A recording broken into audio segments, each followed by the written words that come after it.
Buenos días. A nombre del Instituto Nacional de Bellas Artes y Literatura, de la Subdirección General de Educación e Investigación Artísticas y del Centro Nacional de Investigación, Documentación e Información Teatral Rodolfo Usigli, les damos la más cordial bienvenida al ciclo de mesas redondas excéntricas, esta vez en su cuarta edición titulado Capitales Culturales en Femenino en la Escena Mexicana.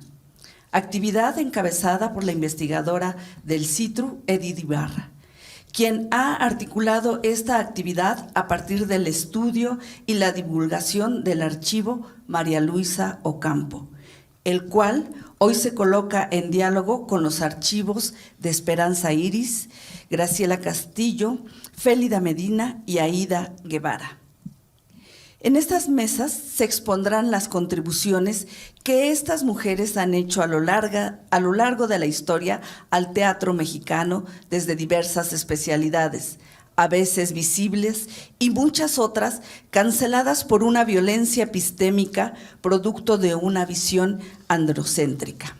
Así, hoy tendremos la oportunidad no solo de conocer los aportes de actrices, empresarias, mujeres de letras y escenógrafas de otras épocas. También seremos testigos de las miradas de las investigadoras Julieta Rivas, Sisu González, Patricia Ruiz, Claudia Jasso, Mónica Costa, Cecilia Sandoval, Cassandra Sabac y Edith Ibarra, quienes revaloran y resignifican el trabajo de las creadoras de propuestas originales que hoy nos sorprenden por su politicidad, arrojo y profundidad. Sean todas, todos, todes bienvenidos a este ciclo de mesas redondas excéntricas, capitales culturales en femenino en la escena mexicana. Gracias.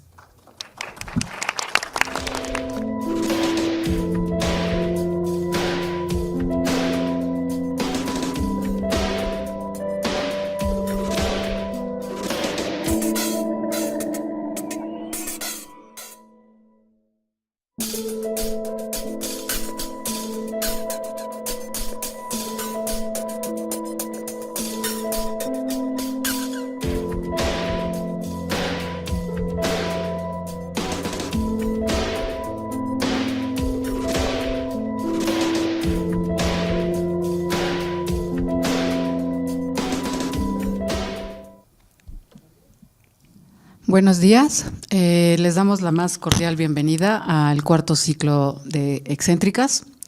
En esta ocasión estamos muy contentas porque cada vez somos más mujeres dedicadas al estudio de otras mujeres, interesadas en la obra de otras mujeres en torno a la escena en México.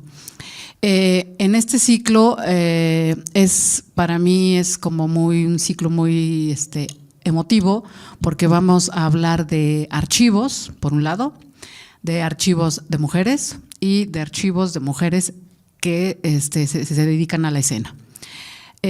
Agradezco mucho la presencia de la doctora Mónica Costa, académica de la Universidad Iberoamericana, que nos hace el favor de estar aquí con nosotros para entablar este diálogo, porque obviamente el archivo se dialoga con la historia, ¿no? Hay una idea misógina de que las mujeres no somos sujetos de archivo y esta es la prueba de que sí. Entonces, empezamos, el orden es un orden cronológico, vamos a empezar con el archivo Esperanza Iris. Agradezco a mis compañeras del área de documentación que de manera cómplice se aventuraron en este proyecto, que como producto tiene este libro, que esta reflexión que hicimos sobre estos archivos están en este libro que se llama Relatos que producen memoria, 5 archivos de mujeres en la escena en México. Entonces, empezamos con Julieta. Hola, buenos días. Pues bueno, primero, doctora Ibarra, gracias por tu invitación a compartir esta mesa con admiradas académicas, y mi participación es sobre el archivo Esperanza Iris. Primero voy a leer este texto porque después vamos a platicar. En el archivo de Esperanza Iris, el documento más antiguo es de 1898 y el más reciente en 1952. Estos documentos fueron generados por Esperanza Iris en el ejercicio de su actividad profesional en escena como tiple, actriz, empresaria teatral, constructora y propietaria de un teatro en la Ciudad de México. También hay información de su esfera personal como hija, madre, hermana y esposa. Además de generar la información, también recibió documentos de cada una de sus actividades y no se deshizo de ellos. Gran parte de su vida artística fue en gira por distintas ciudades en el continente americano y sorprendentemente no dejó sus documentos, viajó con ellos y los concentró en su casa en México. Archivísticamente, esta unidad documental tiene una característica que en la bibliografía colombiana le designan disgregación. Consiste en que los documentos se separan en paquetes en distintos espacios. Afortunadamente, uno de ellos llegó al CITRU en la década de los 90, los donó Miguel Simancas Cruz. En mi texto, en la publicación que mencionaba la doctora Ibarra, me puse un tanto técnica por mi formación como archivónoma o archivista. La verdad es que no tengo problema con el término porque me gusta mucho la práctica. Y abordé los procesos documentales que se aplican en los archivos, a grandes rasgos, la estabilización, la organización que implica la clasificación y ordenación de los documentos, la descripción y su difusión. En el proceso de estabilización, en este caso llevó bastante tiempo porque algunos documentos estaban enfermos, que se trataron para estar en buenas condiciones para quienes trabajamos con ellos y quienes les consultarían tiempo después. Durante el proceso de la limpieza profunda en seco, hoja por hoja, tuve cerca cada uno de los documentos. Algunos eran cartas dirigidas a Esperanza Iris, unas cartas de amor, que llamaron por completo mi atención y también me desconcertaron porque en mi formación en ninguna materia abordamos los epistolarios sentimentales. Y yo sí quería saber quién escribió esas cartas, porque bueno, cómo terminaban.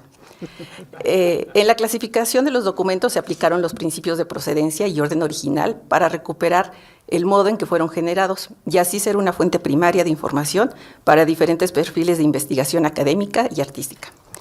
Un archivo no es solo un conjunto de documentos, se trata de que estén organizados y sean accesibles para su consulta de forma ágil. Para conseguirlo se elaboran instrumentos de consulta como el inventario, índices y catálogo. En este caso, además, se necesitó reconstruir su árbol genealógico para identificar a los familiares y en particular a 3 maridos. Pero bueno, lo importante de los múltiples matrimonios es que fue de las pocas mujeres que fue muy público su primer divorcio. Las mujeres no se divorciaban. Al terminar la organización del paquete de documentos, participé en un proyecto de investigación con el maestro Sergio López, que derivó en la publicación de las memorias de Esperanza Iris, pero de manera paralela localizamos conjuntos de documentos en otras instituciones, como el Archivo Histórico de la Ciudad de México, pues entonces el gobierno del Distrito Federal compró su teatro y en varios de sus espacios aún habían documentos de doña Esperanza, sus compañías artísticas y los inicios de su teatro, que entonces ya se conocía como Teatro de la Ciudad. En cuanto a los familiares, contactamos a Leticia Torres, coincidentemente académica de otro centro de investigación, un par de pisos arriba de nosotros, quien en su momento dio resguardo a un gran paquete de documentos. Se trataba del archivo musical de la Compañía de Operetas y Zarzuelas de Esperanza Iris y parte de la gran colección fotográfica. Generosamente, Leticia donó al CITRU las partituras y nos permitió hacer una copia digital de las fotografías. A Sergio y a mí nos seguían llegando noticias, entre ellas que en una bodega de Limba habían unos baúles de Esperanza Iris. Los fuimos a buscar y encontramos 3. Y justo ayer estábamos recordando que Sisu nos acompañó porque era nuestra coordinadora de difusión y ella se encargó de hacer el enlace. Y pues sí, dos baúles estaban vacíos y el tercero estaba lleno. Los pedimos prestados y gentilmente nos ofrecieron a vaciar este tercero. Como pudimos, rechazamos la idea y nos trajimos todo el contenido porque habían más documentos y fotografías. Más adelante nos enteramos que en la bodega de vestuario de la Coordinación Nacional de Teatro había prendas con su nombre. Fuimos a revisarlas y pedimos prestadas algunas de ellas porque ya estábamos preparando una exposición y las integramos. No les quiero contar la cantidad del vale que firmé para llevarnos esas prendas. Cada vez que se recibió un paquete de documentos, se aplicaron los procesos documentales y encontraron su lugar en el cuadro de clasificación. Y si bien Sergio y yo fuimos los primeros usuarios de este archivo personal, he tenido la oportunidad de observar el desarrollo de esta fuente primaria de investigación desde diferentes perfiles de los usuarios. Son usuarios que vienen desde lo escénico, y en los últimos meses me ha sorprendido que ya se consulta y tiene resultado en textos sobre economía, porque ya empezó el análisis de la empresa artística en 1920. Con la información de este archivo, las usuarias, la gran mayoría, han generado otros libros, novelas, espectáculos teatrales, y se ha podido localizar obra plástica, en particular sus retratos. Las diferentes tipologías documentales tienen su propia lectura. Si bien trabajé documentalmente las partituras de las operetas y zarzuelas, no las entiendo porque yo no sé leer música, pero he visto a los usuarios que lo consultan, que son músicos y cantantes, y entonces es interesante, adquiere otra dimensión esa información. Y con esto creo que ya está clara la idea de que hay en este archivo, y pues bueno, regresamos a platicar más tarde. Gracias, Julieta. Yo les voy a compartir un PowerPoint porque siento una gran necesidad de que conozcan los documentos, entonces me permití hacer un PowerPoint para presentarles pues algo del archivo María Luisa Ocampo.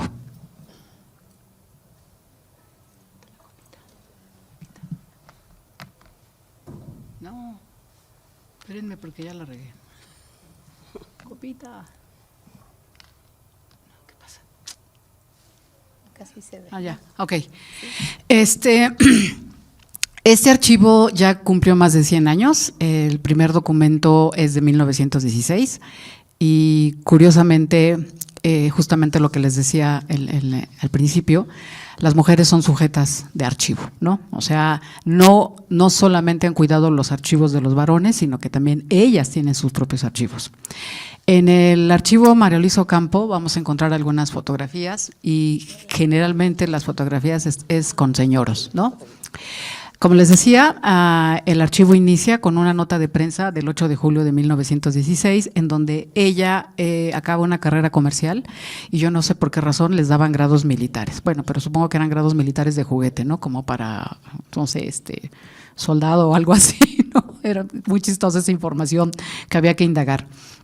Ella muere el 15 de agosto de 1974 y es muy interesante también encontrar, ¿no?, este último documento, que es una carta dirigida al gobernador de Guerrero en turno para pedirle que incluyan el cuerpo de María Luisa Ocampo en la rotonda de los hombres ilustres en Guerrero, ¿no? Obviamente le dicen que no, pues porque no es hombre. Bueno. El archivo está constituido por 11 cajas de documentos que justamente, como digo, contradicen esta opinión misógina de que las mujeres no producimos archivo. Vamos a encontrar en el archivo una serie de cartas, hay mucha correspondencia en el archivo y sobre todo la correspondencia de ella en tanto funcionaria de la Secretaría de Educación Pública en la Subdirección de Bibliotecas. Entonces, digamos que se podría muy bien documentar esta labor que ella hace armando las bibliotecas de todo México, y pensemos que justamente pues es una de las cosas que tiene el proyecto postrevolucionario. Hay bastantes artículos también, porque ella es articulista sobre todo del periódico El Nacional, y llama la atención porque cuando ella se entrevista con Catalina Dercel, otra dramaturga, ella le dice, escriba en periódicos para que la conozcan, ¿no? Ahora serían las redes sociales, ¿no?, en donde todos ponemos ahí, publicamos nuestra obra, ahora acabo de escribir este último artículo, ¿no? Voy a presentarme en tal lugar, ¿no? Entonces, ahora funciona de esta manera, pues antes eran los artículos en periódico, ¿no?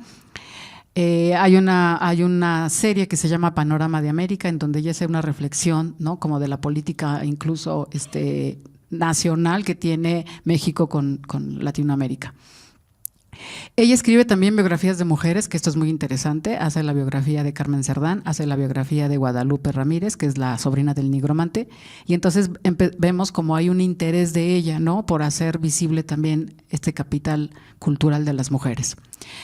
Ella también incursiona en el guión cinematográfico, la obra La Virgen Fuerte, que escribe en 1941, la hacen hacen una visión, ¿no?, que pasa por televisión.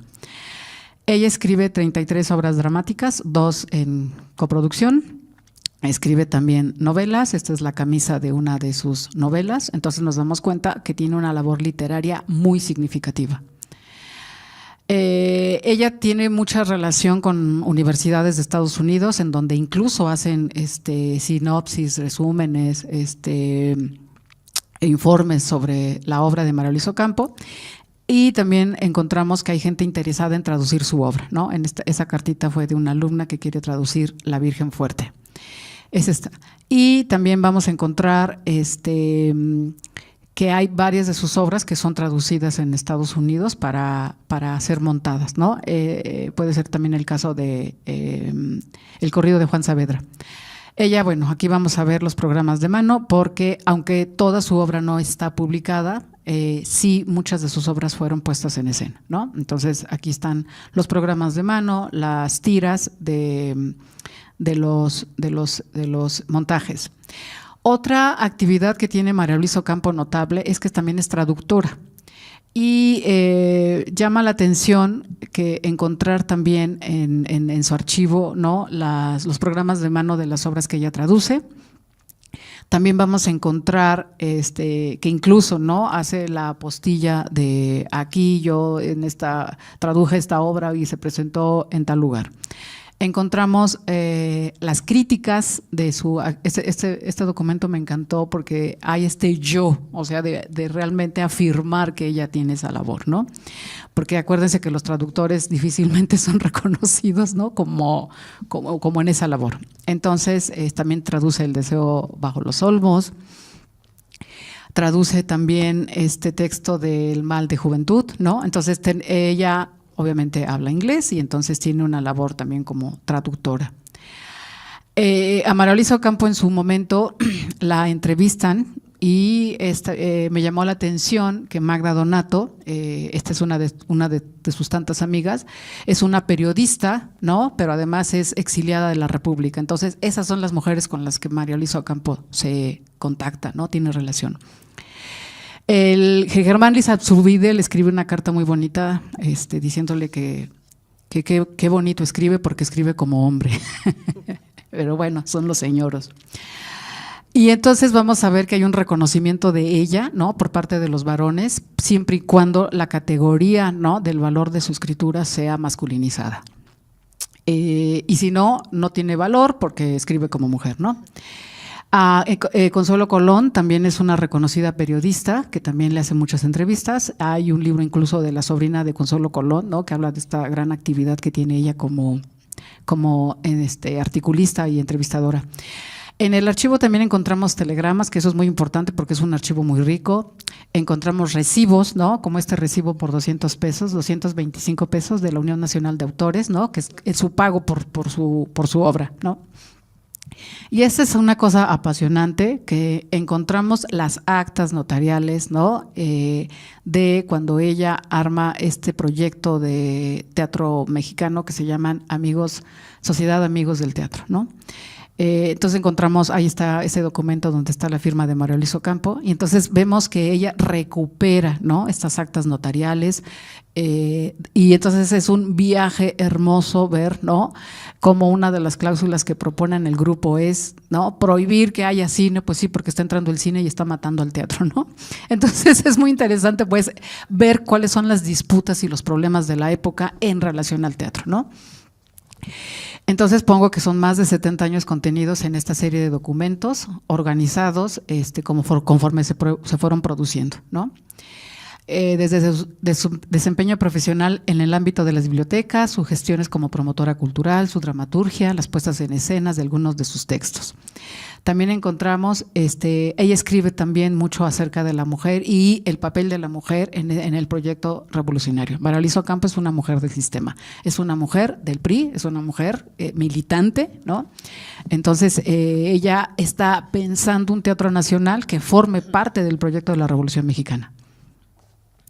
Este es un cuadro clasificatorio del archivo, porque el archivo está desorganizado, entonces propongo este cuadro en donde justamente lo que les decía, están estos 4 intereses. Son 4 secciones que articulan el acervo, y justamente encontramos las evidencias de su vida profesional, de su producción literaria y de su vida cultural. Es muy significativo que la mayoría de las fotos en donde hay otras personas siempre son señores, ¿no? Ella, o sea, hay unas fotos muy lindas de ella de perfil, ¿no? En modo damita.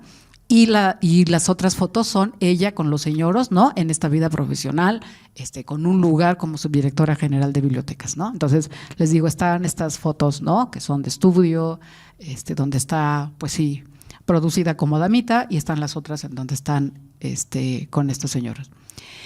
Y esta es la carta que escribe su amiga Adoración Sánchez Randolph, ¿no? Donde nos da después de su muerte, en donde nos da pues como una especie de semblanza, ¿no? Pero es una semblanza muy afectiva de cómo generalmente a María Luisa Ocampo la consideran, ¿no? Una mujer generosa, yo lo creo, ¿no?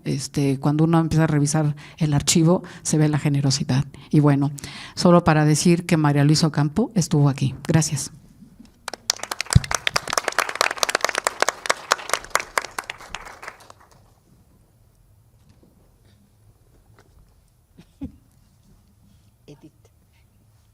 ¿Quién va? Ah, perdón. Va, ahora, disculpen, es que estaba poniendo el PowerPoint. Ahora vamos a ver a la maestra Sisu.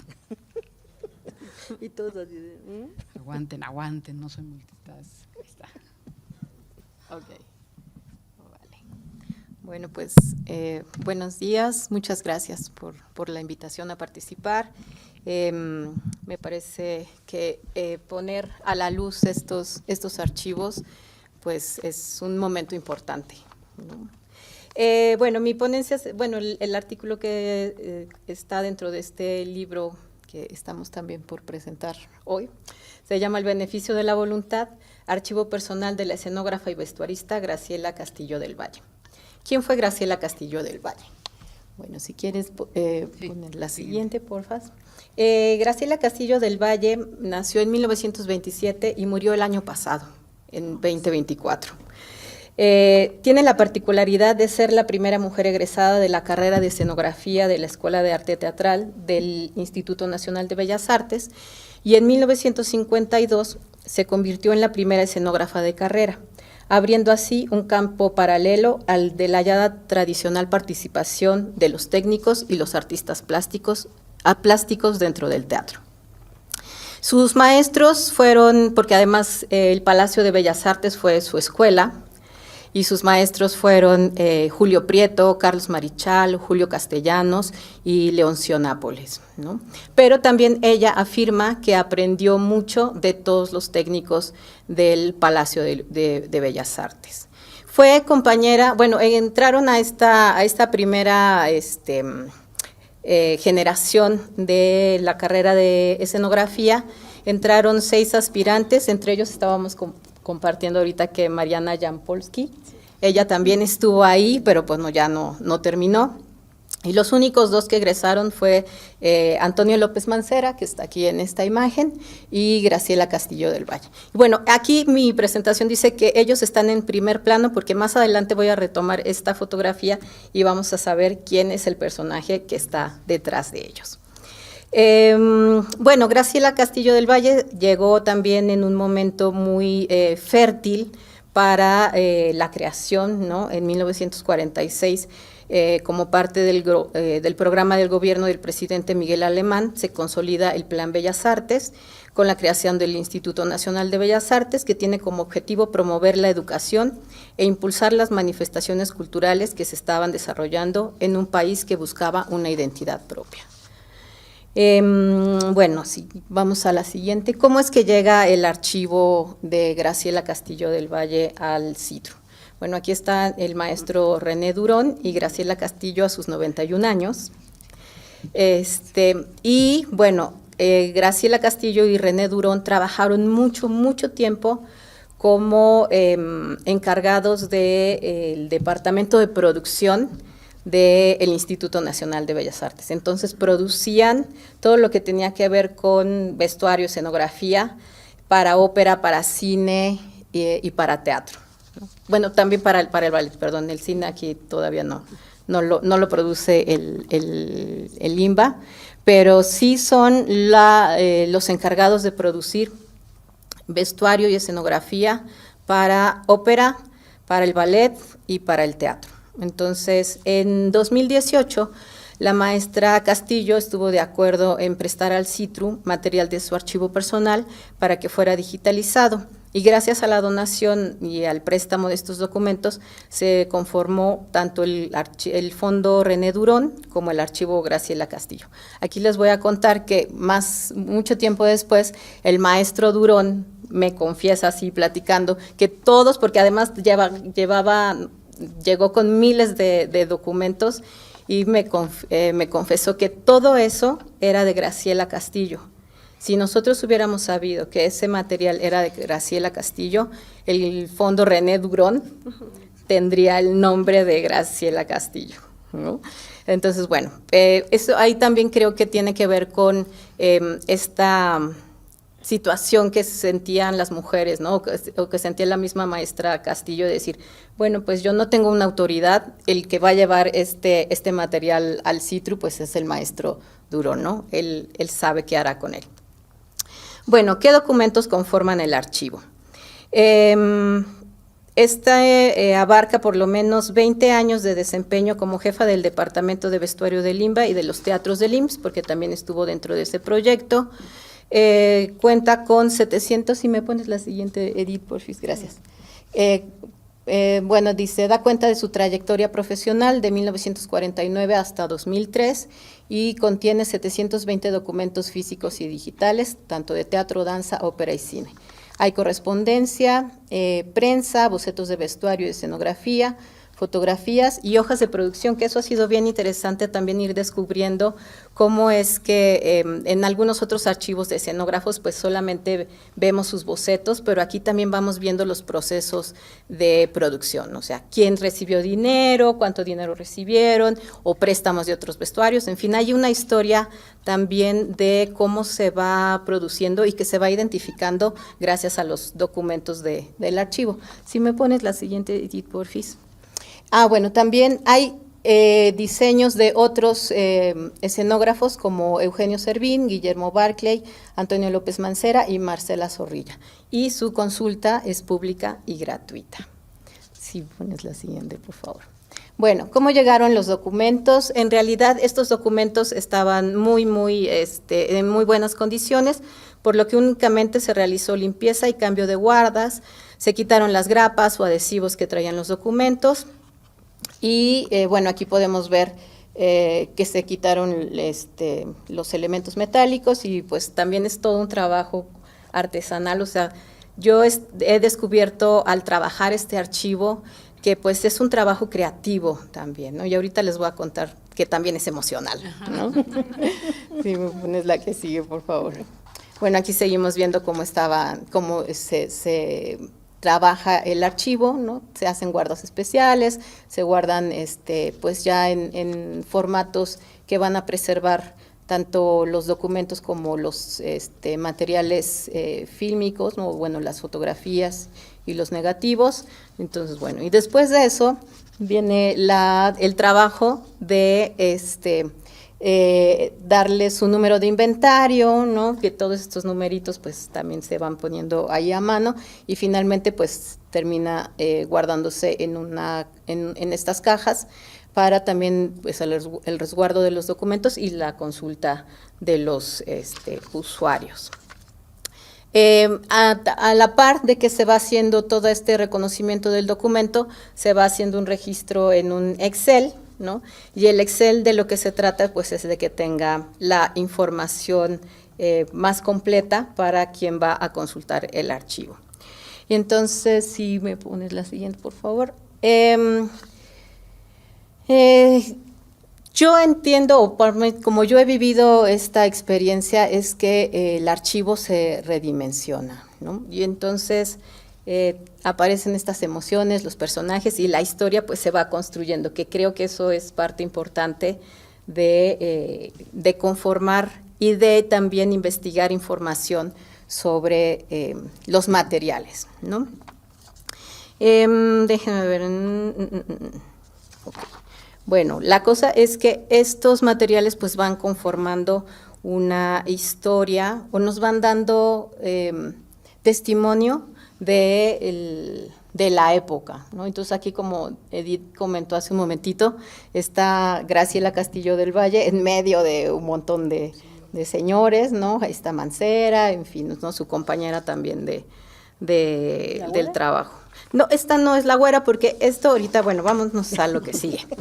Ahorita si quieres echarle, porque, ¿qué pasa? Uno va viendo los documentos y entonces se da cuenta de que, por ejemplo, esta fotografía, vemos que Graciela Castillo del Valle está trabajando en la confección de los vestuarios y de repente el programa de mano pues no trae su nombre, ¿no? Y entonces yo de repente digo, wow, qué injusticia, me empiezo a enojar y digo, esto no es justo en la vida, ¿no? Y también hay algo que para mí empieza a cobrar sentido, ¿no? Como decir, hay que visibilizar más a este personaje.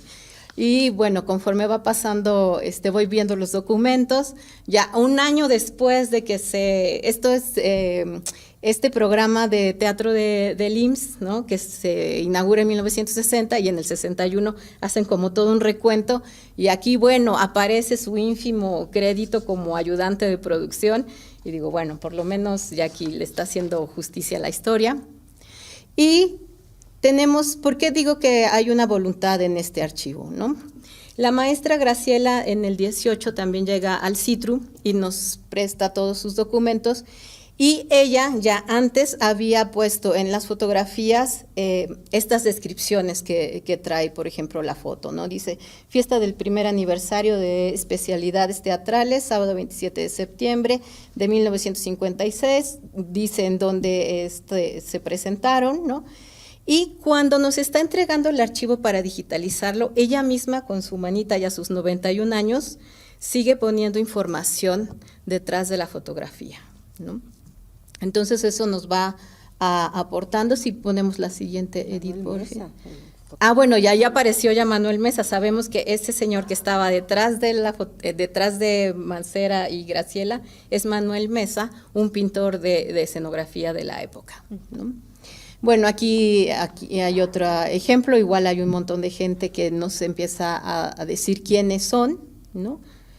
Y, por ejemplo, acá ya también donde hay una intervención del documentalista o del académico, vemos que hay información que ella no recuerda, ¿no? Pero sí dice, prueba de vestuario de Carlota, Eugenia Leñero, sabemos quién es la actriz, están ellas, y ella no se acuerda del camerino en el que está. Y entonces, mi labor en este momento es que yo empiezo entonces, bueno, déjale, empiezo a buscar quién Estela Leñero, más bien Eugenia Leñero, en qué obra estaba, ¿no? Y voy descubriendo que esa obra es, ahorita les digo, porque hay unas pistas suficientes, ¿no? Para llegar al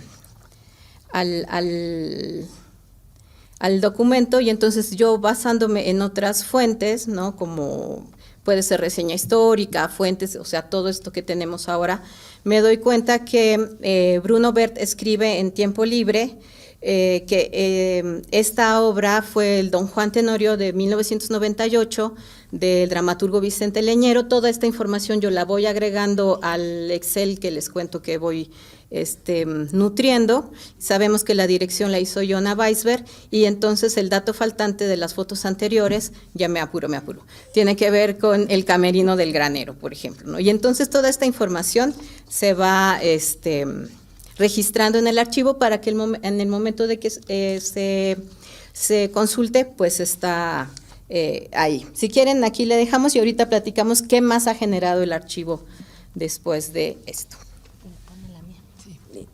Gracias, Sisu, y a continuación va Patti. Ahí voy.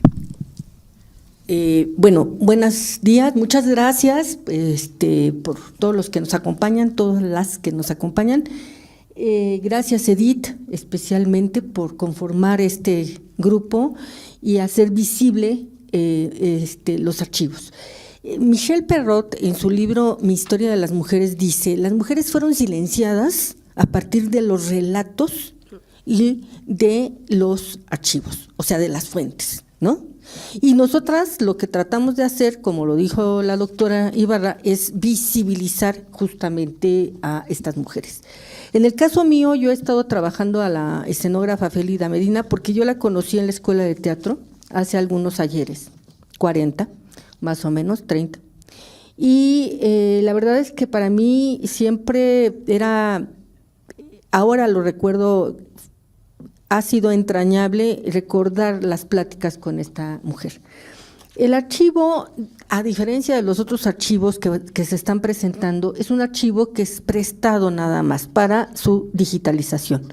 No nos lo donaron, nos permitieron la información y afortunadamente, porque este arte, el arte teatral es efímero, muchas escenógrafas o escenógrafos, pues por cuestiones de espacio, no guardan sus documentos, hacen la maqueta, ahora ya es digital, pero hacían la maqueta y pues llegaba un momento en que o reciclaban o decían ya no me cabe y la tiraban.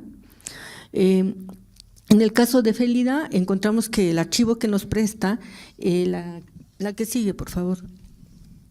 El archivo que nos presta la maestra, ¿cómo les diré? Está en varias partes este archivo.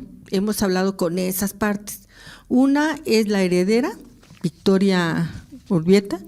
Otra es la asistente de la maestra, que es Dulce Samarripa. Y una tercera parte está en la casa familiar, en el Estado de México, y son los herederos, los sobrinos, porque Félida no tuvo hijos. Bueno, este es un archivo particular, ahí están las características de lo que se entiende por archivos. La que sigue, por favor.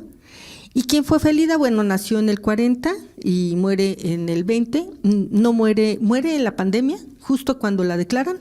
No pudimos ir al velorio porque justo fue cuando dijeron no puede estar la gente en la calle. O sea, ella muere una semana después de que en México dicen está el COVID, pero muere de cáncer. Ese año fue devastador para la escenografía mexicana porque muere meses más, meses menos, Mónica Kublik y del Círculo Teatral, ¿no?, que trabajaba ahí permanentemente, y la maestra Marcela Zorrilla, que también era educadora. Bueno, Félida, espérame un segundo, ahí creo que tengo que decir que sí es un archivo importantísimo para desentrañar lo que dijo en algún momento Dolores Sánchez Vicario. Gracias a Félida, por lo menos en la Escuela de Arte Teatral, las mujeres empezaron a tomar relevancia como escenógrafas. Cuando yo entro a la escuela, hace 40 años, había más hombres que mujeres en la carrera de escenografía. Actualmente hay muy pocos varones y la mayoría son mujeres, gestantes, etcétera, etcétera, ¿no? Porque luego esa es la barrera, porque no te puedes subir al andamio, lo que decía un poco Edith, lo que se ha contado acá. La que sigue, por favor. El archivo de esta mujer, para mí, y todos los archivos, como ahorita Sisu lo dijo, son como ecosistemas, están vivos, son archivos vivos. ¿Por qué? Porque nos permiten reconstruir, pero también interpretar, pero también jalar el hilo para otra historia. Y en ese sentido, todo el tiempo estamos utilizando, haciendo el llamado, regresando. Yo he regresado al archivo, yo digo, ya voy a dejar de dormir a la maestra Félida y me voy a dedicar a otra cosa. Y cuando yo empiezo a hablar de la escenografía mexicana en el siglo XX, pues invariablemente tendré que hablar de esta mujer en particular. Es cierto que Graciela Castillo del Valle es la primera egresada de la Escuela de Teatro de la carrera, pero yo creo que la que más hizo labor dentro de la escuela y fuera de la escuela, pues como mujer, fue Félida Medina. Me regala el otro, por favor. En este caso, el archivo está conformado, es muy vasto y es muy rico, porque están los planos, están a mano alzada algunos bocetos, no algunos, cuando digo algunos es que es un montón, ¿no? Pero por cada obra, ahí la que se ve es arriba el boceto de la escenografía de los albañiles y abajo ya el andamio. Ganó el premio a la mejor escenografía en ese año. También habrá que decir que hay comunicados, hay un montón de información que nos permite reconstruir la historia de de este personaje, de esta mujer, que es muy relevante en mi experiencia y en lo que yo he podido hacer. Esta maqueta, que es poco conocida, es una maqueta de la obra Cementerio de Automóviles. En este caso, el proceso creativo de Félida se puede ir construyendo a partir de toda la información que tenemos de una obra.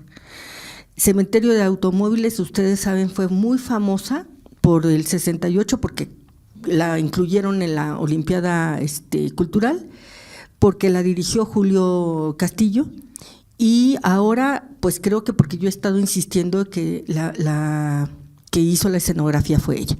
¿Qué no tenemos? Y eso yo lo sabía porque me lo platicó Félida. ¿Qué no tenemos de esta obra? El primer plano, la primera idea, el primer boceto. Fue en una cafetería, fue en una servilleta que le dio Félida a Julio, y Julio se fue a la escuela de teatro, hizo toda la negociación, etcétera, y la servilleta se perdió. O sea, el boceto original, el primerito en donde le dijo, vamos a hacer los trastos así asado. Al igual que mi compañera Sisu, Marta Zamora, que fue muy amiga y fue asistente de dirección de esta puesta en escena, nos platica cómo fueron comprando la chatarra y cómo los de la chatarra le decían, pero ¿a poco quiero el coche más fregado que tenga? ¿No? O sea, no más fregado. Y lo subieron al escenario. Eso fue que le dio reconocimiento y visibilidad, por así decirlo. ¿Me regala la que sigue, por favor? Bueno, ya hemos hablado de esto, que me parece que es muy importante. Hay voces y hay que tomar las voces en serio, y todas. Hay voces en donde dicen que la maestra siempre enseñaba realismo y qué flojera. Y hay voces en donde dicen, no, perdóname, pero yo vi que la maestra sacó de su bolsillo dinero para que tal alumno, porque luego decían que las alumnas alumno no faltara a la escuela, o sea, que se ausentara por falta de dinero, por ejemplo. Tenía eso. Yo alguna vez le dije a un escenógrafo muy connotado, pues si puedes con el realismo, pues con todo. Puedes hacer lo que quieras en escenografía. Por favor, la que sigue. Entonces, acá en esta lámina, pues tratamos de mencionar qué significa para nosotros el archivo vivo. No me voy a extender porque ya estoy sobre el tiempo. La que sigue, por favor.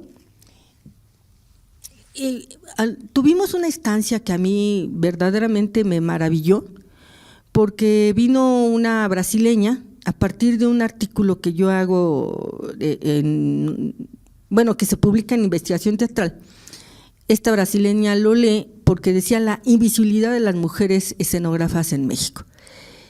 Y viene para acá en una estancia de 6 meses y trabaja su tesis doctoral equiparando a Félida Medina con otro grande de la escenografía en Brasil, que es Decio de María, por ejemplo, y ha dado para mesas, etcétera, etcétera. Pues es un acto de resistencia el arte en general, pero más en estos casos.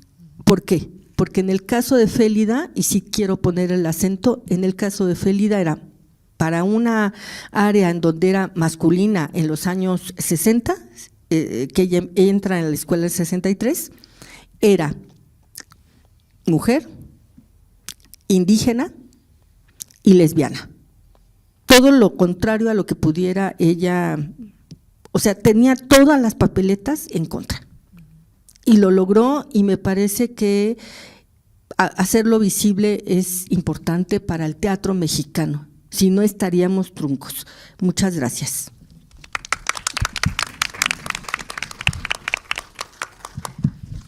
Muchas gracias, Pati. Ya tenemos, ¿no?, una serie de temas y de puntos para ahorita dialogar sabroso.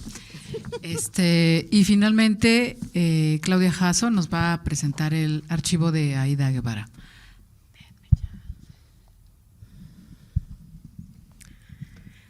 Hola, buenos días. Mi agradecimiento a la doctora Edith Ibarra por la invitación. Saludo a todas mis compañeras en esta mesa y les manifiesto mi admiración por los trabajos presentados. Yo les voy a hablar acerca de Aída Guevara a través de su archivo, Una transformación de la mirada. En septiembre de 2022 fue la recepción oficial del archivo Aída Guevara en el CITRU y el homenaje a la actriz que, aunque nacida en Sinaloa, desarrolló su trabajo profesional en Baja California y se le ha denominado la primera actriz del teatro baja californiano. Se llevó a cabo ese homenaje en este mismo espacio. Hubo un video con testimoniales de los directores que habían trabajado con ella, y aquí surgió el comentario detonante para que escribiera sobre Guevara y su archivo. La frase que se dijo fue: si se hubiera quedado en la Ciudad de México, estaría a la altura de Ofelia Guilmain y Carmen Montejo. Fue en ese momento en el que sentí la necesidad urgente de escribir. En octubre de ese mismo año, la revista Arbitrada, que publica el CENIDEAP Discurso Visual, lanzó la convocatoria para enviar artículos sobre la gestión documental y construcción de la memoria, reflexiones sobre artes y archivos. Entonces me di cuenta que me abrían las puertas para poder investigar sobre el archivo de Aída Guevara, difundirlo y sustentar que hay que voltear al desarrollo artístico en los estados e incluirlo dentro de nuestras investigaciones, ya que este archivo nos daba a conocer el teatro en Baja California, que había quedado oculto bajo las limitantes, en primer lugar, de hechos escénicos presentados fuera de la capital, y en segundo lugar, por ser el archivo de una mujer. Tenía doble invisibilización. Aquí quiero citar un párrafo de la presentación de este número de la revista Discurso Visual, realizado por los editores Rodrigo Basaldúa y Christopher Vargas. Cito: no podemos dejar a un lado los feminismos como posible eje conceptual y práctico en el quehacer archivístico, ya que ofrecen instrumentos teóricos que podemos vincular con la gestión documental. Explorar nuevas prácticas en la construcción de los archivos que incorporen subjetividades que sumen al conocimiento de la vida de las artistas y sus intereses estéticos, entre otros múltiples elementos que permiten construir otras memorias, otras narrativas y una nueva gestión documental con fundamentos feministas. Por supuesto que Aída está a la altura de las primeras actrices teatrales de México y del mundo, pero sí quedó por muchos años excluida de la historia teatral hegemónica de nuestro país al realizarse esta desde el punto de vista centralista. Para realizar este texto tenía el corpus documental de la trayectoria del artista a través de su archivo, pero sin él hubiera tenido muchas dificultades para escribirlo, ya que su nombre no está incluido en las fuentes teatrales que emanan desde la Ciudad de México. En el repositorio Reseña Histórica del Teatro en México, el resultado al buscar Aída Guevara es 0. En fuentes para el registro de la escena mexicana vienen 2 referencias de obras en las que Guevara participó, pero porque se representaron en la Ciudad de México. En los libros no se menciona su nombre, por ejemplo, en Así pasan, Efemérides teatrales 1900-2000 de Luis Mario Moncada, ni en el Diccionario de Teatro Mexicano del siglo XX de Edgar Ceballos. Estos archivos, que son patrimonio documental artístico, nos permiten abrir líneas de investigación para un conocimiento incluyente y situar aquello que ha quedado fuera de los cánones hegemónicos y heteropatriarcales. De todos los acervos que se resguardan en el CITRU, el de Aída Guevara se distingue por el quehacer artístico fuera del foco y del reconocimiento a nivel nacional. Si continuáramos con la visión centralista, Guevara y muchas creadoras y creadores de los estados quedarían fuera de la historia teatral en México. El archivo de Aída Guevara nos permite recorrer, además de su trayectoria, políticas culturales del Estado, conocer cuáles son algunos de sus recintos teatrales, el apoyo de las mujeres a la actividad teatral, y aquí quiero mencionar que en la obra en la que debutó Aída Guevara, que fue El diario de Ana Frank, presentado por el grupo Thalía, al cual pertenecía esta artista, esta puesta en escena estuvo auspiciada por las damas del Club Soroptimista, el cual yo desconocía, nunca había escuchado acerca de él, y es un club internacional para el servicio de las mujeres trabajadoras, pugna por la educación, la paz y la igualdad de las mujeres. Fue fundado en 1921 en Estados Unidos Y bueno, entonces aquí vemos el apoyo a la actividad teatral realizado por mujeres. Esto nos permite reconocer una variedad de temáticas en torno a la creadora y a sus documentos y dar ese giro archivístico de también estudiar el documento per se. En lo relativo a la vida profesional de Aída, el archivo nos aporta su trayectoria como actriz, profesora, directora e impulsora cultural, a través de libretos, libros, CDs, videocassettes, programas de mano, notas de prensa, tarjetas de felicitación y reconocimientos, desde 1966 hasta principios del siglo XXI. Cabe destacar que la actriz nació con el nombre de Aída Escamilla Lizárraga y en 1950 se casó con un héroe anónimo del teatro, el ingeniero Jorge Guevara, con el que procreó 7 hijos. Ella inició su carrera cuando era madre de 6, en 1966. ¿Por qué menciono al ingeniero Guevara? Porque la actriz me comentó que en muchas ocasiones él financiaba las obras, ya que también había puestas en escena en las que ella no recibía ninguna remuneración.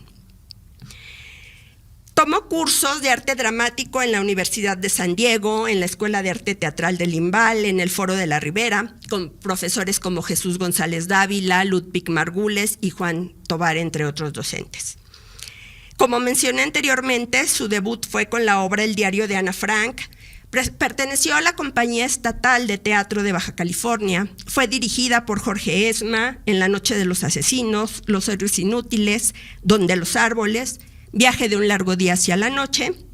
Y en 1971 realiza el estreno latinoamericano, también dirigida por Esma, de la obra El tuerto es rey, de Carlos Fuentes, el cual acude al estreno y felicita a la actriz diciéndole por escrito en una dedicatoria, cito, para Aída-Donata, la que sabe ver en la noche. Muchas gracias. Fin de la felicitación. Esta se encuentra dentro del archivo de puño y letra del escritor. También fue dirigida por Ángel Norzagaray, Marta Luna y Juan Antonio Llanes, por mencionar algunas directoras y directores. Guevara dirigió puestas en escena como La pancarta, El raterillo y Mujeres con mayúscula. Participó en más de 30 obras. Este archivo documenta la trayectoria profesional de una creadora teatral, las artes escénicas en la frontera norte, el trabajo de las mujeres como constructoras de la cultura en México, abre líneas de investigación en el CITRU, nos permite interrogar, analizar, deconstruir e interrelacionar los documentos con los contextos sociales, políticos, económicos y culturales. También legitima a la creadora dentro del patrimonio cultural que nos legó. Dice Ignacio González Varas que, cito, el patrimonio cultural es, en suma, un elemento susceptible de actuar como referente simbólico para construir un discurso hegemónico, el discurso de la nación, pero también el de aquellas otras identidades minoritarias que buscan cada vez con mayor voz y fuerza su legitimación. Fin de la cita. Finalmente, quiero terminar con la reflexión de que la memoria se construye con información, pero también con sentimientos y emociones que transmiten los documentos. Y es precisamente lo que nos brinda el archivo de Aída Guevara y de las otras creadoras escénicas que se están exponiendo en esta mesa. Gracias.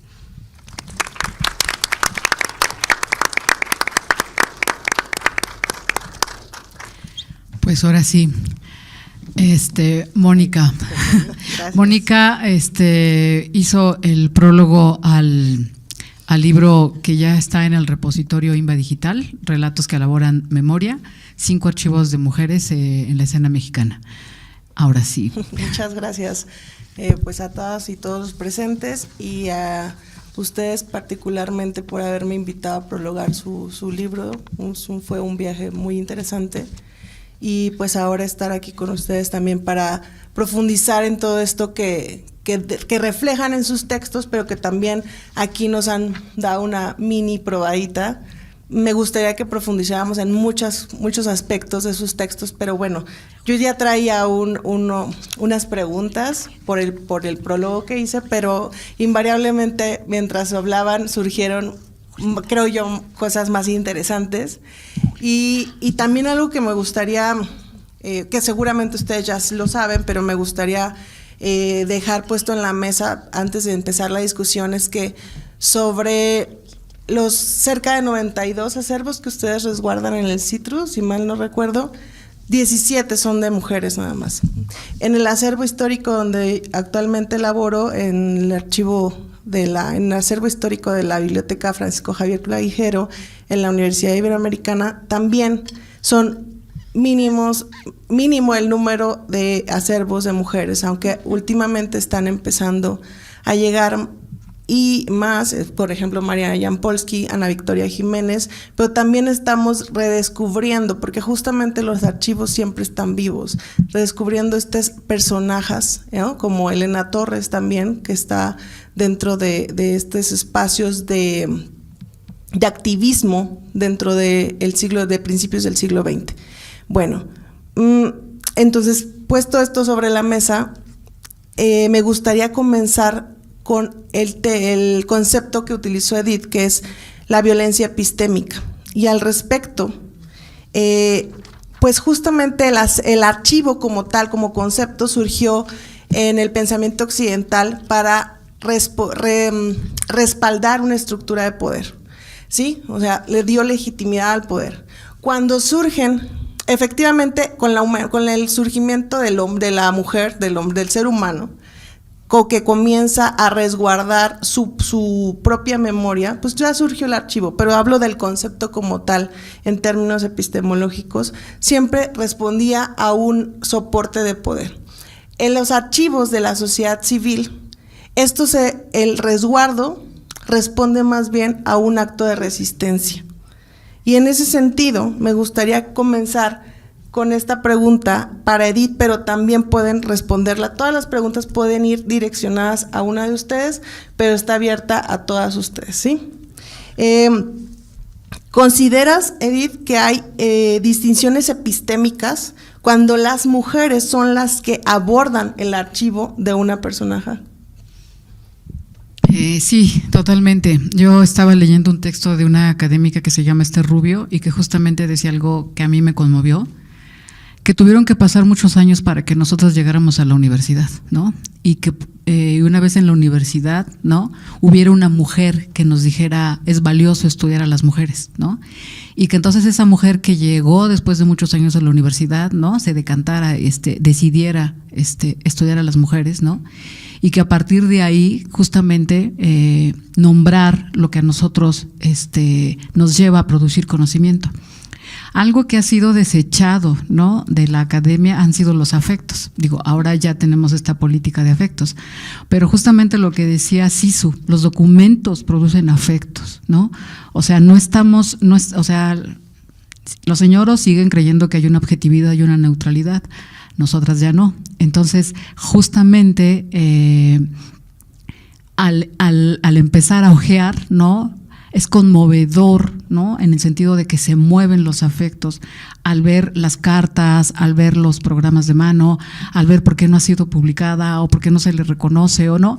Y entonces, ante eso, es que las mujeres elaboramos conocimiento y decimos cómo le nombramos a esto, cómo hacemos que esto aparezca, ¿no? Y creo que sí. Este archivo tuvo un silencio de casi 20 años, ¿no? Y entonces todos estos silencios a los que se les imponen a los archivos, ¿no?, provocan pues este tipo de violencias, pero además intentar, ¿no?, tomar estos documentos y hacerlos visibles, ¿no?, y decirles a las demás mujeres, miren toda la riqueza que hay aquí, pues claro que está lleno de emociones, ¿no? Porque insisto, y creo que estoy de acuerdo contigo, para mí sí es un acto de resistencia, ¿no? La idea de que el paso de María Luisa Ocampo intentando articular dentro del proyecto revolucionario, ¿no?, algo que no existía, porque no existía el teatro mexicano en 1920, ¿no?, en la década de los 20, y agilizar y mover fuerzas, ¿no?, para intentar articular un teatro nacional, eso es impresionante, ¿no? Entonces, sí hay algo nuevo de conocimiento, nuevas categorías, nuevas formas de decir y de nombrar, ¿no? Y que justamente están desde una resistencia. ¿Por qué? Por aparecer todo el legado que tenemos atrás de todas nosotras. Sí, absolutamente. ¿Alguien más quiere participar en esta pregunta? Sí, adelante, Patricia. Sí, yo de acuerdísimo con la doctora Edith, en este sentido de este canon ya hegemónico, que es heterosexual, ¿no? Por no poner más, contra estos nuevos paradigmas de la investigación. Porque yo te puedo decir, en el caso de la escenografía, que es lo visible, se vuelve más invisible. No es nada más de los hombres, tienen que ser 3 hombres famosos, y los digo: Julio Prieto, Carlos González, padre de la escenografía moderna, que algunos lo recordamos; Julio Prieto, que es muy visible, con más de 300 producciones; Antonio López Mancera, que estuvo como jefe de producción y eso ayudaba mucho; y Alejandro Luna, por parte de la universidad. Y se acabaron, ya. Todos los chiquitos los nombran como el discípulo de, ¿no? Como Ballina, por ejemplo. Pero luego, como dice acá Claudia, es doble, ¿no? Invisibilidad, la de las mujeres. Creo que los nuevos paradigmas de la investigación nos están permitiendo no nada más tener el archivo en el cajón, sino sacarlo y permitir ver todo lo que hay en la vida, como dijo Sisu y como dice esta Julieta, ¿no? Que articula cosas. Yo creo que va por ahí. Sí, efectivamente, también estaba pensando en este momento en Sisu cuando nos habla de justo las epistolarios sentimentales. Cuando te escuchaba, Sisu, pensaba, bueno, y el giro efectivo y justo el cambio de paradigma es muy reciente en la academia e incluso todavía, yo creo, podría atreverme a decir desdeñado. En el sentido de que no consideramos que es objetivo y etcétera, pero justamente ha sido muy rescatado por mujeres académicas. ¿Cómo resolviste, o sea, cómo abordaste estos epistolarios sentimentales en términos epistémicos? O sea, el momento en que armas tu metodología para abordar el archivo, para clasificarlo, ¿cómo lo resolviste? O sea, ¿en qué categoría lo adecuaste o finalmente cómo lo resolviste? Pero eres tú, en realidad es Julieta. Eres tú, Julieta. Sí. Ay, perdóname. Sí. Perdóname, no. Es con Julieta y luego también podríamos abordar un poquito con Sisu al respecto. Sí. Discúlpame, Julieta. No te preocupes. Justo hago énfasis en este asunto de la limpieza profunda en los documentos, porque tuve que ver todos y cada uno de los documentos, porque bueno, se hace una limpieza por ambos lados. Entonces, pues sí, me daba la oportunidad de echarle un vistazo de manera general a los documentos de qué se trataba, y pues sí, fue desconcertante estas cartas porque salían totalmente de en lo que yo me había formado, lo que significaban las fuentes. Porque a mí me formaron para ser archivista de un archivo histórico institucional, entonces no existía el espacio para este tipo de documentos. Entonces pues sí, tuve que hacer toda una nueva revisión de bibliografía de qué pasaba con los archivos personales. Y por ejemplo, en medio me encontré los archivos familiares, pero pues son la bibliografía es de España, y pues bueno, ahí se refieren a estos archivos de las familias nobles que corresponden al periodo de antes de que exista un Estado. Entonces en esos archivos está la información de los individuos, pero también la información de sus propiedades, de la tierra, de movimientos económicos y demás. Entonces ese modelo, bueno, de hecho existe un cuadro de clasificación específico para los archivos familiares nobiliarios, ese no me funcionaba. Y entonces estuve justo recurriendo a otro tipo de metodologías para ver qué encontraba. Y pues sí, tuve que adaptarme, tuve que salir de mi formación ortodoxa para encontrar este lugar, y pues sí, tuve que revisar cuestiones epistolares, este término de la vida íntima, hasta dónde los diarios, porque en este archivo sí existían diarios personales con información íntima, y afortunadamente me encontré un diccionario de derecho que hablaba de que, pues sí, los diarios, si están escritos con los sentimientos de otra persona, es para que un tercero los lea. Entonces ya no me sentí tan invasiva. Y entonces, pues el epistolario tuvo que dividirse en las cartas que ella recibía y las cartas que ella emitía. Y pues dentro de toda la correspondencia, pues sí estaba la correspondencia con, digamos, la correspondencia seria, pero también estaba la correspondencia amorosa. Insisto, marido 1, marido 2, marido 3, pero también estaba la correspondencia de una empresaria que sumó una cantidad de millas por tierra y por mar, todavía no había avión. Entonces es como si estuviéramos viendo el WhatsApp de una persona, pero en papel, mucho papel. ¿Alguna de ustedes más les gustaría profundizar al respecto? Yo más bien, en cuanto a lo emocional, creo que tiene que ver con cobrar una conciencia, o sea, ya el documento provoca esa emoción, ¿no? Que tiene que ver con cobrar una conciencia de quiénes son estos personajes o estas personajes. Y también, bueno, al momento de hacer un documento que va a formar parte de un acervo que se va a consultar, pues hay que ser más objetivo, ¿no? O sea, no puedes poner una nota, ay, aquí malditos no le pusieron el crédito a la realizadora, o por lo menos, ¿no?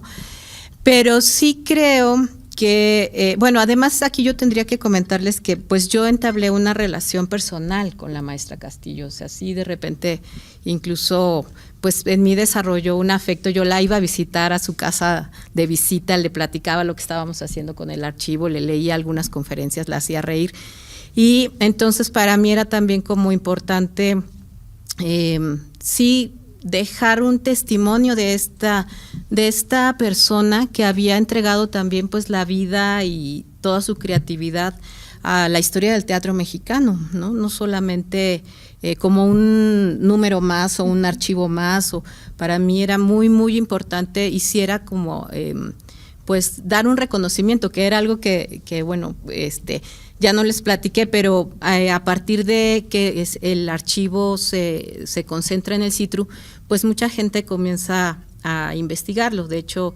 los estudiantes de la Escuela de Arte Teatral, en esta última feria que hicieron, que tienen una feria de diseño,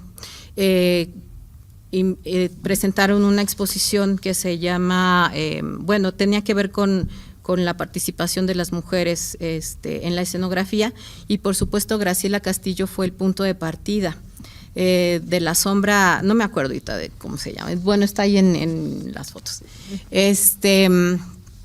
Entonces creo que en este sentido generar como lo emocional dentro del archivo, se lo puedo como comentar, o lo puedo contagiar a quien viene a consultar este archivo, ¿no? Y creo que también va creando una conciencia, y es esto de la resistencia. Estas estudiantes de la Escuela de Escenografía pues reescriben también su historia con esto, ¿no? Se dan cuenta que la producción pues no cambia mucho en las épocas, ¿no? Y saben también pues de dónde vienen, ¿no? Quiénes son, hacia dónde tienen que seguir caminando. Bueno, eso es lo que gracias, aportaría. Isu. Adelante, por favor, Claudia.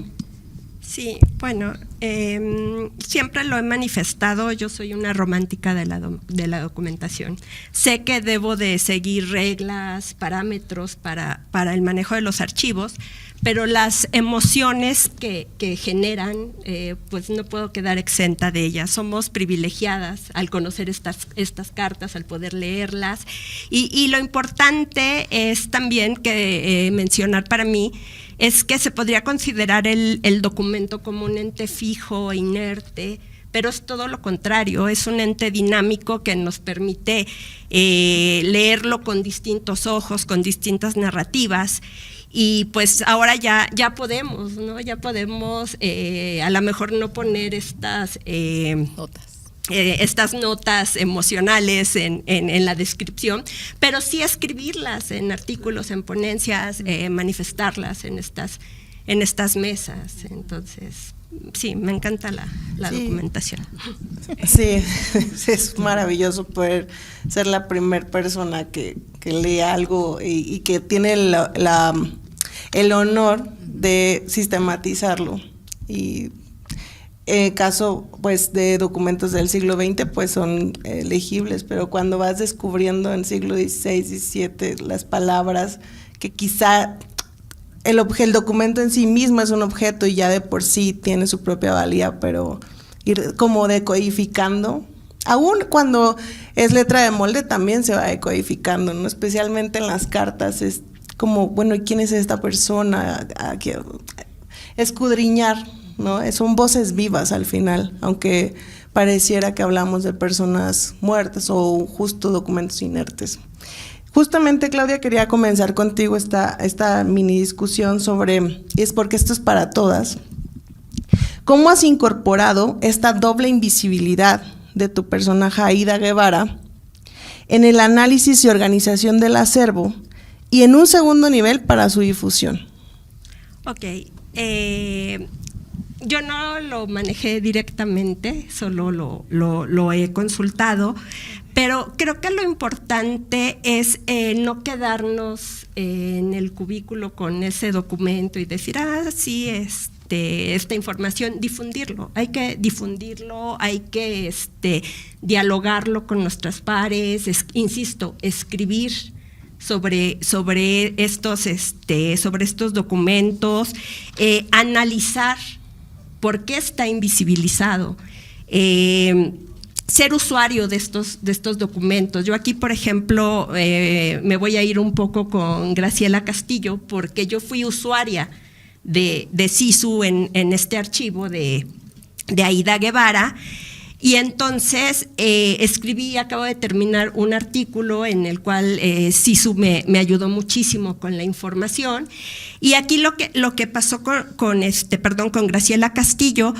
es que yo analicé la obra Moctezuma II de Sergio Magaña, y cuando a él lo entrevistaron y le preguntaron sobre esa puesta en escena, dijo, claro, fue maravillosa, la dirigió André Moró, supo entender mi concepto, etcétera.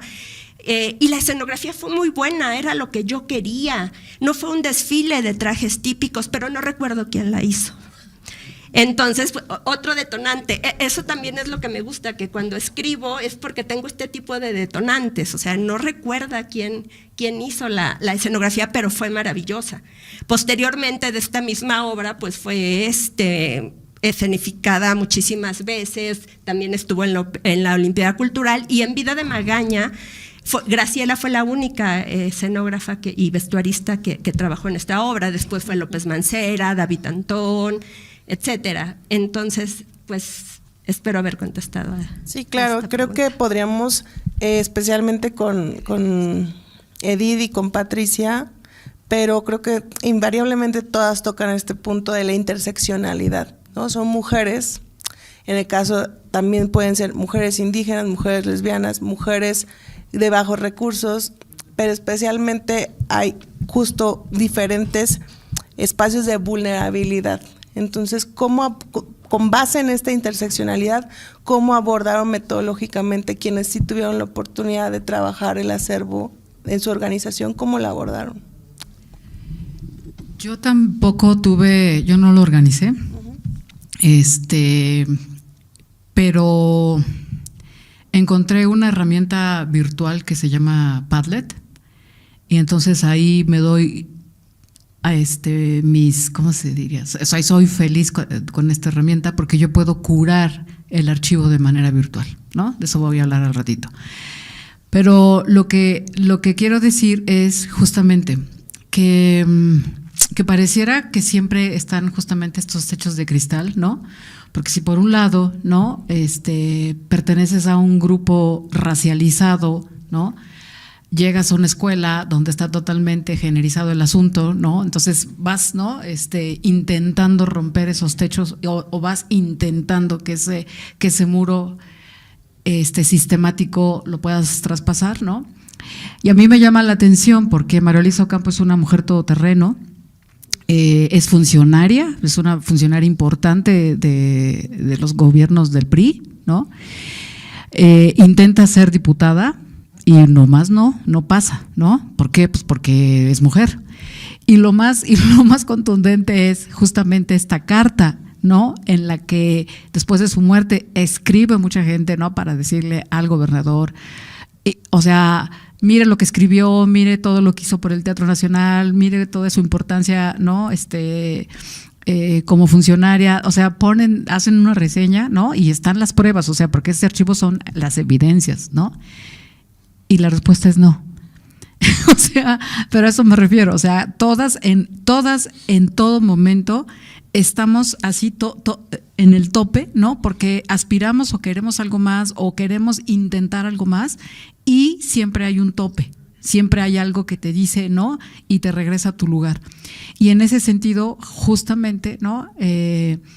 Visibilizar los archivos es entonces nosotras situarnos de otra manera, porque el sistema en la vida real no nos deja pasar del lugar en donde nos tiene asignadas. Muchas gracias, Pati. Me mueve mucho la pregunta. El archivo de Félida Medina ya tiene un orden preestablecido y entonces hablamos del principio de procedencia y lo conservamos tal cual. La interpretación que yo haga como usuaria va, ¿no? Se está organizando, no le recuerdes a mi jefa porque voy atrasada. El colectivo, siempre es importante mencionarlo, o sea, estos archivos los consolidamos en el CITRU, pero trabajamos a muchas manos, en realidad. La digitalización la hizo Nel y la hizo Janet, que están aquí presentes, mi coordinadora, ¿no? Que hizo todos los arreglos, Sisu estuvo al pendiente de Dulce, etcétera. Bueno, en 1990 y algo, acá están Arturo y Rodolfo, la maestra, la arquitecta Giovanna Recchia hizo un fondo de escenografía mexicana. A la maestra Félida no le gustaba que le mencionáramos ni a Giovanna, ni al fondo, ni al sitio. O sea, pudimos tener acceso porque murió. Yo la hubiera convencido, estoy segura. Porque ella me decía, no me hables de eso, porque yo le di una entrevista a Giovanna y no fue la única, fueron un montón de señores y 4 mujeres, ¿no? Pero a la hora de curar la información, Giovanna decide que Mónica Raya y no me acuerdo quién más son más importantes que Félida. Y eso lo ofendió, porque, vamos, llevaba 40 años trabajando en el asunto y pareciera que por ser discípulas de Luna, porque el libro son 9 escenógrafos, así se llama, el CD, en realidad son todos los que están con Luna, todos los que salieron pues del seminario de Luna. Bueno, pues hubieran dicho que era de la UNAM. Es como cuando decimos, voy a hacer la historia de la escenografía en México. No, voy a hacer la historia de la Ciudad de México, porque somos bien centralistas. Entonces, a mí esta intersección me ha permitido pues romper ese techo, ni siquiera de cristal, sino de otra mujer que decidió que en el momento no era importante. A lo mejor yo estoy decidiendo mal, pero afortunadamente, yo lo decía, se fueron 3 años las jornadas de escenografía, de la escenografía, también del CITRU, y yo les decía a mis compañeras que aquí están presentes, por favor escriban en blanco y negro, hay que dejarlo, y empezaron a escribir afortunadamente. Entonces ya emergen María Izquierdo, Graciela, Esperanza ¿desde cuándo? Y así, ¿no? ¿Te acuerdas que lo platicamos? Yo le decía una excéntrica de mujeres de la escenografía en los estados de la República, que sí existen, y hay que visibilizarlas. Entonces, esto ahorita que dijiste fue así como que, y dije, ¿lo digo? No lo digo, sí lo digo, que me perdone la arquitecta, y Félida de estar feliz, de que ya lo dijo. Claro que sí. Adelante, Violeta, por favor.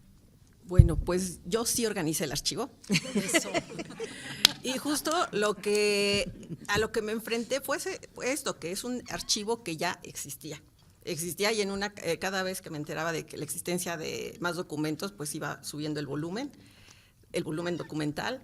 No todos eran nuestros, me refiero al CITRU, pero sí establecimos estos vasos comunicantes y por toda la información que dejó Esperanza Iris escrita de su propia mano, y ella decía, tengo letra de patitas de araña, porque en cierto momento dejó de ir a la escuela.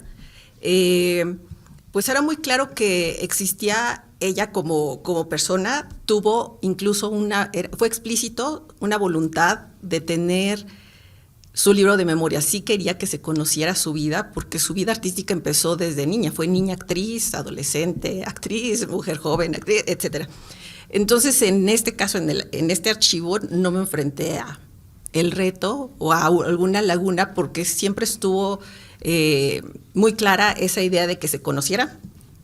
Y entonces, pues justo con toda la técnica archivística, pues me corresponde eso, que sean fuentes primarias para la investigación, pues porque significa información para alguien más, porque pues bueno, un término archivístico que tenían valores secundarios, que es los valores referencial, informativo y evidencial de otra época, de otros sistemas de comunicación, de otros métodos de iluminación en los espacios escénicos.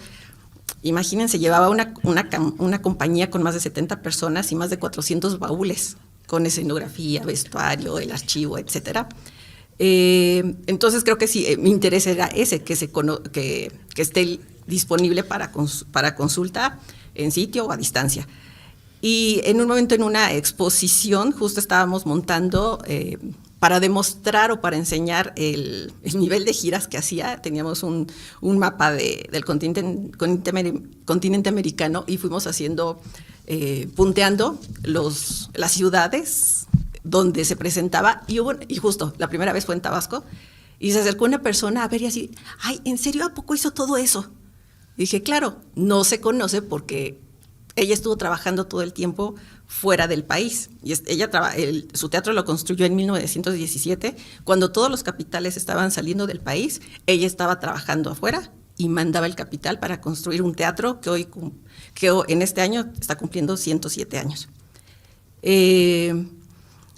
Entonces sí veo que está el interés, y hace un par de años, bueno, en el 2022 o 2023, participé en la semana de bienvenida que se da a los estudiantes justo del ENAD, y cuando les contamos de Esperanza Iris, y justo les puse la foto cuando le entregan su nombramiento como hija predilecta de la Ciudad de México en 1922, vi fácilmente unas 4 alumnas con una sorpresa y con un orgullo así de, lo hizo. Y dije, claro, hay un nuevo público, hay unas nuevas usuarias potenciales que se pueden convertir en usuarias reales. Entonces sí creo que por las generaciones es donde hay que llegar a ellas. Gracias, Julieta. ¿Sisu, quieres cerrar? No, estoy perfecto. Fíjate que justo me surge, tenía una pregunta específicamente para ti, Julieta, porque normalmente hay personajes importantes en la vida artística, profesional, política, que se reconocen por ciertas actividades, por ciertos resultados profesionales. Por ejemplo, Mariana Jampolsky constantemente van y buscan fotografías relacionadas con las haciendas, etcétera. ¿Cómo hacer para que las usuarias y usuarios reconozcan, más allá, o sea, sé que la difusión es importante, pero cómo hacer que toda la producción de una persona tan importante como Esperanza Iris salga al análisis del público, al análisis de la investigación, de las académicas o del usuario en general? O sea, ¿cómo le has hecho o cómo has imaginado esta salida de diferentes producciones de Esmeralda? Híjole, pues me puedo entusiasmar. Pues bueno, creo que justo, sí, lo tengo, mi punto de vista tiene que ver con las unidades de información. Yo hablo en eso, son fuentes primarias que son consultables para la academia y también para los temas escénicos. Me ha sorprendido mucho cómo un libro que se hizo, su libro de memorias, ha propiciado y ha sido punto para que se desarrollen tanto otros libros de diferentes temáticas, en distintos formatos como novela. Puedo estar o no de acuerdo, pero es el producto de un trabajo de una usuaria. También se han originado algunos espectáculos. Me encanta lo que hace el maestro Jorge del Río con su compañía Coliseo Viejo, que hace unas lecturas dramatizadas, y de pronto un día dice, y bueno, y damos las gracias porque aquí está el hijo del marido número 3. Y yo, ¿existe un hijo? Entonces de pronto se convierte como en una espiral ascendente que me sigue sorprendiendo, y estamos a 20 años de distancia. Lo que hizo Pilar Padilla, que hizo su espectáculo Esperanza Donceles 36, que es la dirección del teatro, y cuando lo presentó en el escenario, todos estábamos en el escenario, y de pronto cuando habla del teatro, mueve el telón y se abre y se ve todas las butacas y se encienden las luces de ese maravilloso teatro. Pues justo es verlo desde otro lugar. Entonces, pues sí, tenemos que buscar los caminos para llegar a estos usuarios, pues sobre todo sus nuevos medios de comunicación, que la semana pasada una maestra de Colima dijo que Facebook es para viejitos y que ahora hay que ir a TikTok porque no consume datos en los jóvenes, porque lo incluye su plan. Entonces ahora tengo que buscar ese nuevo lenguaje en TikTok. Y pues bueno, siempre, a donde ando, pues siempre ando llevando una cajita que, bueno, los que nos ven en el en vivo no se darán cuenta, pero hay una cajita que anda por aquí, es un pequeño baúl, porque justo estamos hablando de cómo mover dinero en diferentes países que utilizan diferentes monedas. Y entonces en su neceser, y ella lo cuenta, tenía sus joyas, porque esas joyas las convertía en efectiva donde llegaba, al terminar las recuperaba y se iba con sus joyas a otra ciudad. Entonces, ese movimiento ahorita creo que yo estoy muy interesada como en esa parte de la parte de la economía. Ella como empresaria, cómo manejaba sus activos, sus pasivos y estas cosas. El artículo que digo que existe se queda en 1920, justo cuando se pone bueno. Se quedó antes de la gira a España y justo qué pasa con la hipoteca del teatro y demás. Entonces, pues sí, da para muchos temas. Gracias. En Facebook, Daniel Esquivel nos comenta, ¿cómo que no recuerda Desmemoriado Caballero? Con respecto a lo que nos platicaba Patricia. Nos hablabas un poco también de esta relevancia que cobran ciertos aspectos de la vida de tu artista Graciela Castillo, perdón. ¿Cómo lograr motivar la investigación de otras áreas de la vida de ese artista, de Graciela? Graciela.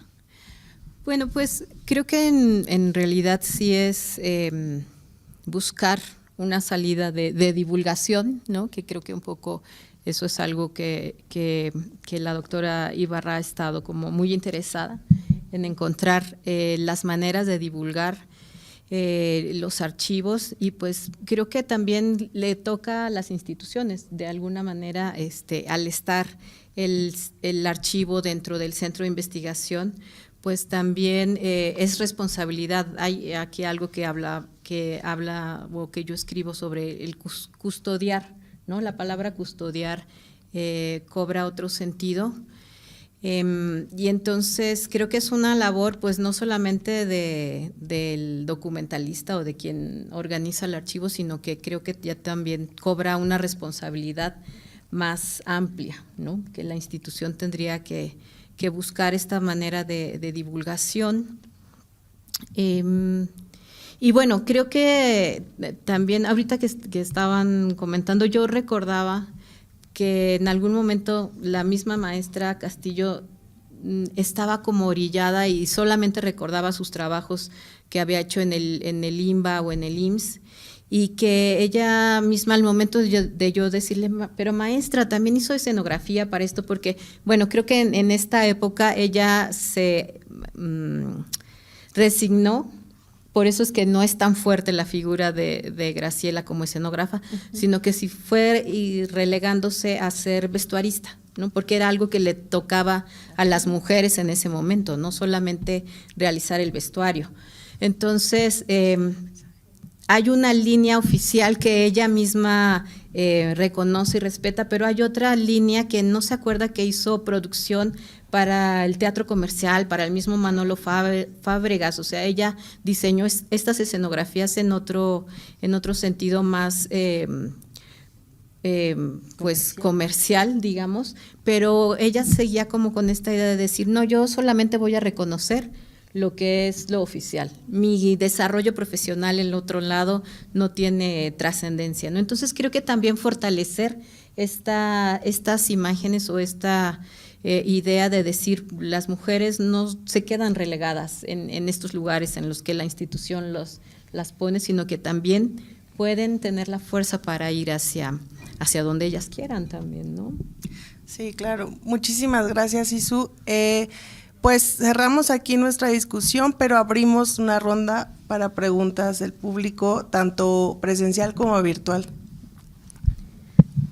Si es que hay, ¿verdad? Nadie quiere, yo quiero. Ay, sí. Bueno, en lo que se animan Sí, a preguntar, tenemos solamente una recordarles que este texto es virtual, Relatos que elaboran memoria. Esta mesa es una mera provocación para que vayan, ¿no?, a descargarlo, a consultarlo. Está en el repositorio digital INBA. Y ahí van a ver los textos que escribimos, ¿no?, en referencia a los archivos. Y gracias por la pregunta. Y hay un QR también. Sí, ahorita se los pasamos. Hola, ¿qué tal? Muy buen día. Para la maestra Rivas, sobre la figura de Esperanza Iris, usted mencionó algo de los herederos. Digo, desconozco la biografía. ¿Ella no tiene hijos como María Conesa?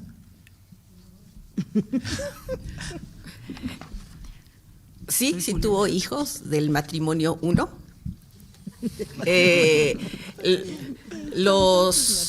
Las niñas fallecieron a corta edad. Estamos hablando que es un periodo histórico donde la mortandad infantil era alta por distintas circunstancias, enfermedades, ausencia de vacunas, etcétera.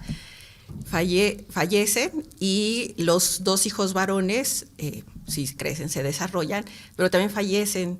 Carlos como 18 y Ricardo acababa de terminar la universidad. Entonces, sí, no hay descendientes directos, ¿no?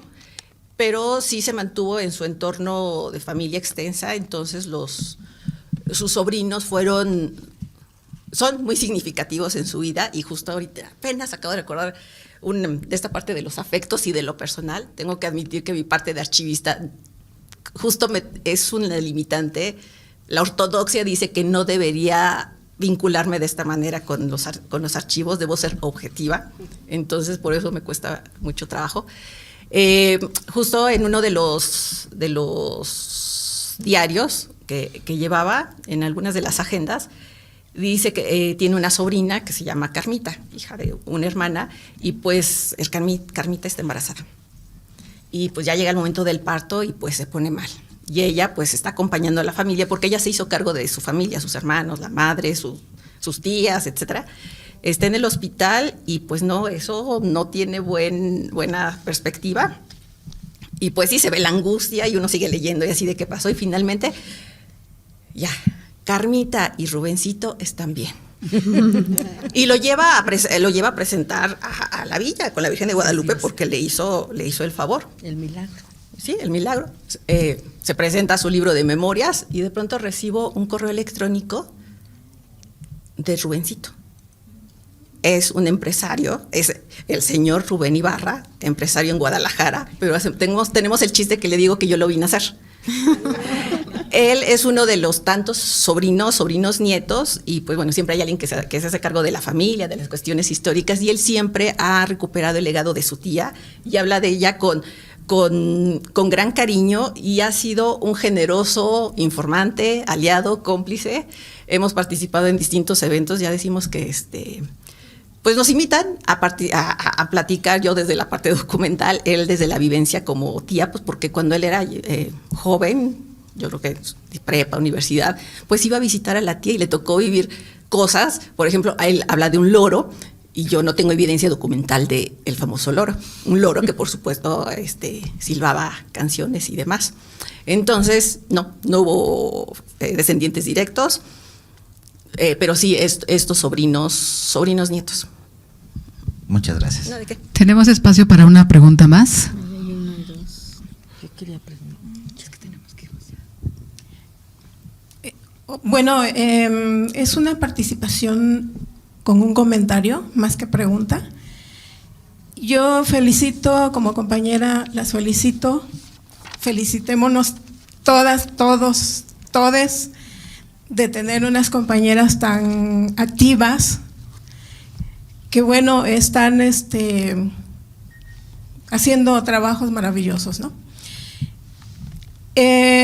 Sisu, me parece que tu postura es magnífica, en el sentido de que justamente desde el constructo de los estados-naciones, justamente los gobiernos de estados nacionales son los que quedaron a cargo por ley, por voluntad de ley le llamamos, constitucionalmente, de encargados de toda la infraestructura, equipamiento, etcétera, de la cultura, para garantizar la identidad nacional y la fisonomía de esa nacionalidad. Entonces yo creo que todos estos archivos nadie los puede garantizar. Lo que sí hay que, aunque aquí comentábamos que justamente han sido la idea de identidad nacional para construir esa fisonomía y garantizar naciones soberanas desde el constructo integracionista latinoamericano, que ahora es integracionismo y reintegracionismo latinoamericano y mundial, hasta ahorita, mientras no se forme otro tipo de integracionismo o desintegracionismo, no sé qué nos espera, pero mientras tanto yo creo que sí el Estado es el que debe de encargarse, y que en este momento el pronunciamiento que tú haces, y que algunas personas lo estamos haciendo también a través de los trabajos que vamos desarrollando, que están digamos en proceso, estamos apelando a eso, a que el Estado se siga haciendo cargo. Y ahorita en esta apertura que estamos viendo, bueno, desde mi perspectiva, salvo mejor opinión, estoy viendo que hay una apertura, entonces empujarle por ahí, que se hagan cargo de esos archivos, porque el Estado es el único que va a preservar, es el único garante de preservar esa identidad nacional a través de esos archivos. ¿Para qué? Para que estén abiertos al público, que lleguen a las clases populares, porque en ese sentido es como se creó desde este integracionismo latinoamericano de 1821, 1822 para acá, ha sido con esa perspectiva, ¿no? Entonces, bueno, yo solamente hago… Bueno, yo solamente quisiera agregar que pues esta misma actividad es parte de, ¿no?, de este interés por la divulgación. Sí, muchas gracias.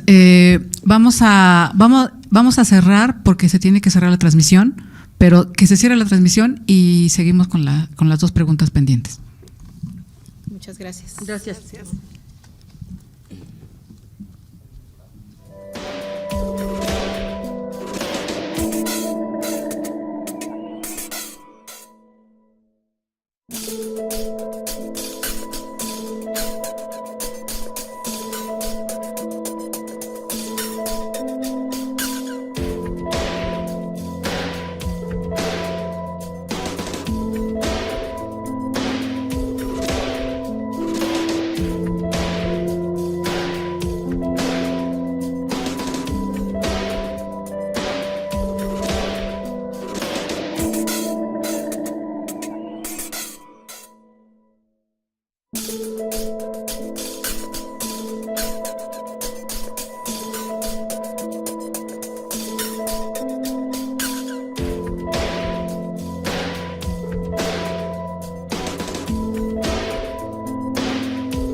Gobierno de México.